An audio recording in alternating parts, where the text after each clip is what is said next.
ఈ కథ గయా జిల్లాకి చెందిన విజయనగరానిది. అక్కడ కొంతమంది ఒక విశాలమైన భయంకరమైన బేతాళుడి విగ్రహాన్ని పాత రాజభవనం నుండి బయటకు విసిరేస్తారు. విగ్రహం ఎంత భయంకరంగా ఉంటుందంటే వణుకు పుట్టుకొస్తుంది. తర్వాత తాళ్ల సహాయంతో దానిని లాక్కుంటూ చెరువు వద్దకు తీసుకువెళ్తారు. ధామా, నేను నీ ముందు చేతులు జోడిస్తున్నాను. ఈ విగ్రహాన్ని ఈ విధంగా అవమానించి పారేయొద్దు. ఇది మన ఊరి విజయనగరానికి రక్షణ.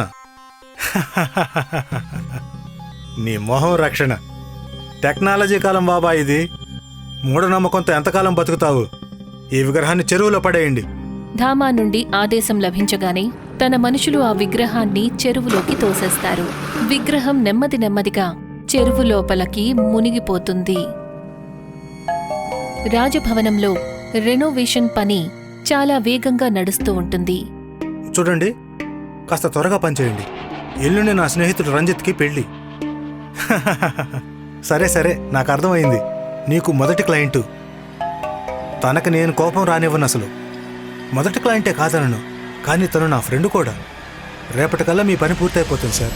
మరుసటి రోజు సాయంత్రానికల్లా రాజభవనం రెనోవేషన్ పని పూర్తవుతుంది. ధామా పాత రాజభవనాన్ని ఇప్పుడు హోటల్గా మార్చాడు. రాజభవనం పైన ఒక నేమ్ బోర్డు ఉంటుంది, చంద్రకాంత్ ఖిల్లా. అక్కడెవరూ ఉన్నారు. ఇప్పుడు దూరంగా నిలబడి పొదల వెనక నుంచి ఇదంతా కూడా చూస్తూ ఉంటారు. అది రాత్రి సమయం. చంద్రకాంత్ ఖిల్లాలో ఇవాళ ఒక పెళ్ళుంది. అక్కడ బోర్డు కూడా ఉంటుంది, సీమా వెడ్స్ రంజిత్.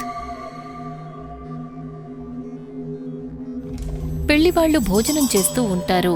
అప్పుడే ఒక మహిళ ప్రియా వాష్రూమ్ కోసం వెళ్తుంది. డోలు శబ్దం వినిపిస్తుంటుంది. ప్రియా మెరుస్తున్న చీరలో సన్నని వెలుగు ఉన్న వీధుల్లో వాష్రూమ్ వైపు వెళ్తుంటుంది. అప్పుడే లైట్స్ టిమటిమలాడతాయి. ప్రియా వాటిని పెద్దగా పట్టించుకోదు. తను వాష్రూమ్కి వెళ్ళిపోతుంది. తను అద్దంలో చూసినప్పుడు తన మొహం కంగారుగా ఉంటుంది. దూరంగా గుసగుసల శబ్దం వినిపిస్తుంది.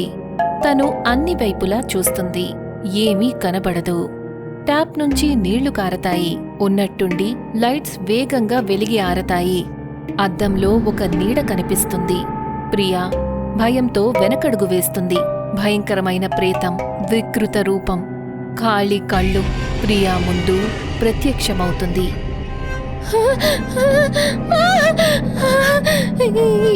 ఎవరు ఎవరు? ప్రేతాత్మల చేసే పని కారణంగా ప్రియా అరుపు అణిగిపోతుంది. ప్రేతాత్మల విచిత్రమైన గుసగుసల శబ్దం వినిపిస్తూ ఉంటుంది. ఆత్మలు ప్రియా దగ్గరకు వస్తాయి. తనని వాటి పంజాతో పట్టుకుంటాయి. అవి తనని ఎత్తుకెళ్తాయి. ప్రియా చాలా గట్టిగా అరుస్తుంటుంది. ఇది ప్రియా అరుపులాగుంది కదా. ఇది వాష్రూమ్ దగ్గర నుంచి వస్తుంది. పదండి, వెళ్ళి చూద్దాం. అప్పుడే వాళ్ల మీద చనిపోయిన పావురాల వర్షం కురుస్తుంది. అరే, ఇంత రాత్రి వేళ చనిపోయిన పావురాల వర్షం ఎందుకు కురుస్తుంది? ఇది అపశకును. అప్పుడే లైట్స్ టిమటిమలాడతాయి. ఇక నెమ్మది నెమ్మదిగా చంద్రకాంత్ ఖిల్లాలోని లైట్స్ ఆఫ్ అయిపోతాయి.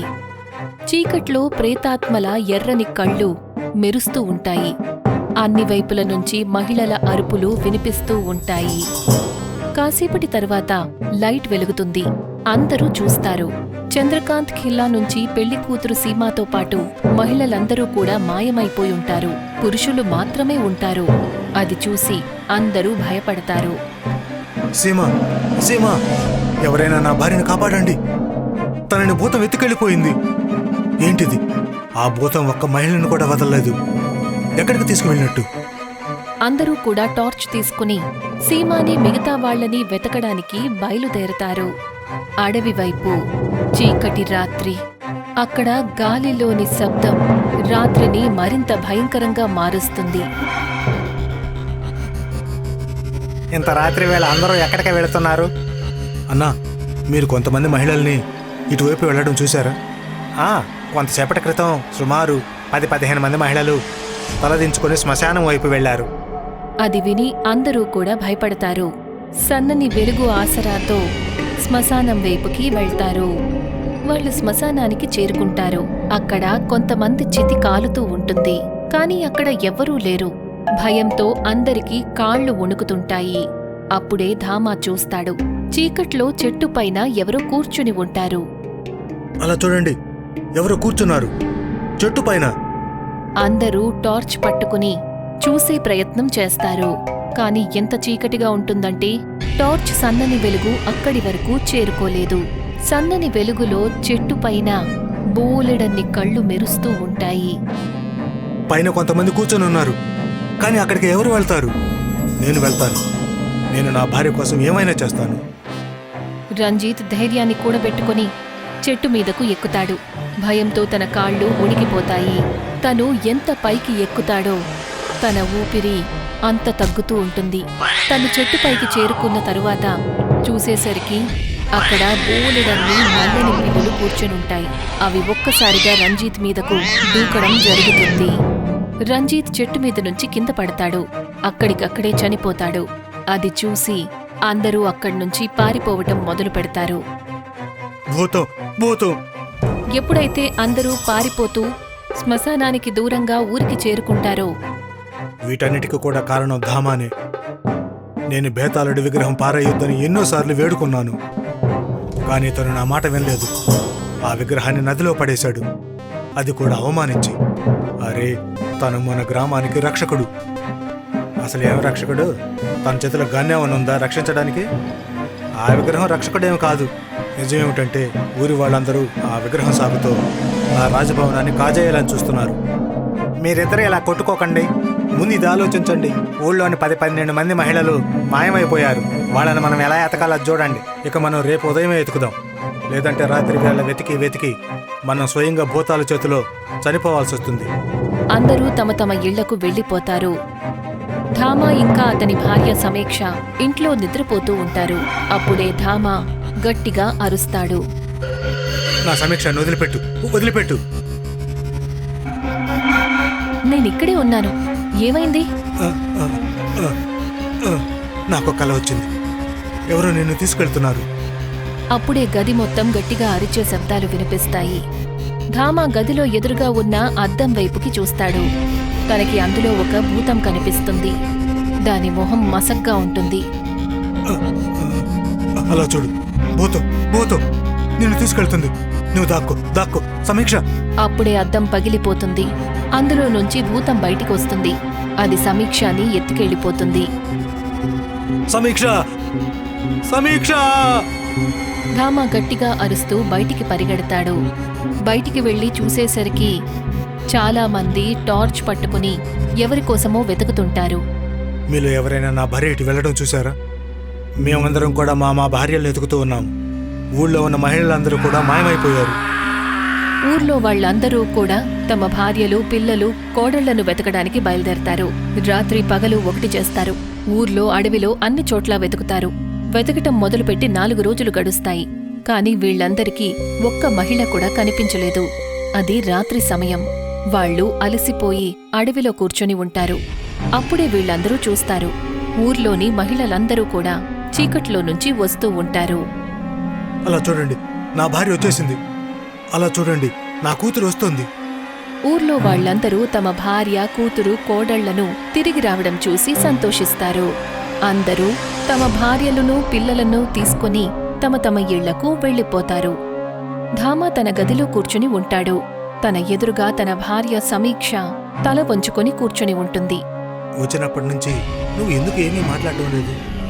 ధామా ప్రశ్నలను పట్టించుకోకుండా సమీక్ష వెళ్లిపోతుంది. అప్పుడే ధామా తన చేతిని పట్టుకుంటాడు. ధామా చెయ్యి పట్టుకోగానే సమీక్ష తల పైకెత్తుతుంది. తన కళ్ళు తలకిందులుగా ఉంటాయి. అది చూసి ధామా భయపడిపోతాడు. అప్పుడే సమీక్ష రక్తపు వాంతులు చేసుకుంటుంది. సమీక్ష, నీకేమైంది? నాకు మాంసం తినిపించు. కానీ నువ్వు వెజిటేరియన్ కదా?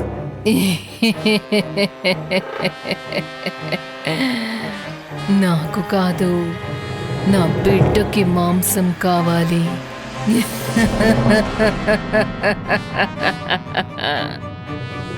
బిడ్డ? నువ్వు ప్రెగ్నెంటా? కానీ బిడ్డకు మాంసం ఎందుకు కావాలి? ధామా తన భార్య చేసే విచిత్ర చేష్టలు చూసి తనని హాస్పిటల్కి తీసుకువెళ్తాడు. డాక్టర్ గారు, ముందు నా భార్య సంగతి చూడండి. తను విచిత్రంగా ప్రవర్తిస్తుంది. రక్తపు వాంతులు చేసుకుంటుంది. తన బిడ్డ కోసం మాంసం అడుగుతుంది. నిజానికి తను ప్రెగ్నెంట్ కూడా కాదు. ఇది మీ భార్య సమస్య మాత్రమే కాదు. మీ ఊర్లోంచి ఇంకా చాలా మంది మహిళలు వచ్చి జాయిన్ అయ్యారు. వాళ్ళది కూడా ఇదే సమస్య.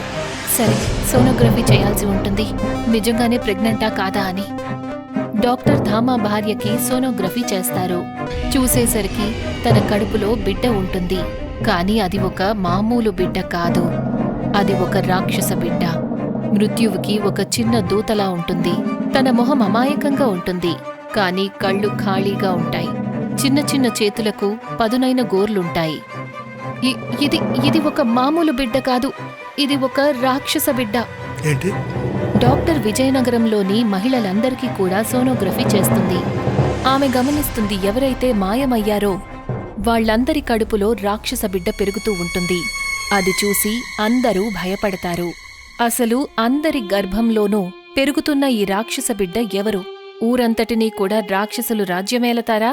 బేతాళుడి విగ్రహం వెనుక ఏం రహస్యం దాగి ఉంది? నిజంగానే ఆ బేతాళుడి విగ్రహం ఊరికి రక్షణ?